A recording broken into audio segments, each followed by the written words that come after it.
So aware na ako na may mga ganong klaseng setup when it comes to vlogging. So pag pinagsama-sama ang mga tarantado, talagang puro magagandang bagay lang ang lalabas yan. Oo. Tapos, ayun, nung time na yun, nag-explore lang kami. Hindi nag-pandemic. Lahat ng tao nasa bahay. Nataon lang din na kami yung tapos kami gumagawa ng gano'n. Tapos, ayun, pinapanood na nila kami. Dahil lahat nga nasa bahay. Saka naisip ko lang din, no? Yung mga content nyo kasi noon, like nakakulong lang talaga sa bahay. Ginagamit yung mga CCTV footage nyo. Oo. So, papakita namin ano yung nangyayari dun sa loob ng parang PBB rin siya. Tama. In a way, pero in a way, vlogging style siya, di ba? Vlogging style yung niya. So, ayun. Shoot lang kami ng shoot doon ng kung ano-ano. Ine-enjoy lang namin. Nagkikwentuhan lang kami. Pinifigure out namin ano ba yung formula. Alam mo yun, parang lagi kang merong tanong eh. Ano ba yung tamang positioning ng ano ba yung kailan ba dapat mag-joke, ano ba yung style. Tama.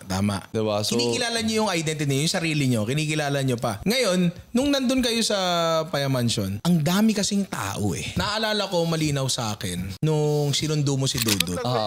Naalala ko yun. Ngepla na vlog. I think isa ako sa unang 100,000 nag-subscribe sa ano mo nun, sa Anong pinasubscribe ko kay Dudut? Oo, naalala ko yun. Sabi ko, tama di ba sa Paya Mansion nung sinundo mo siya?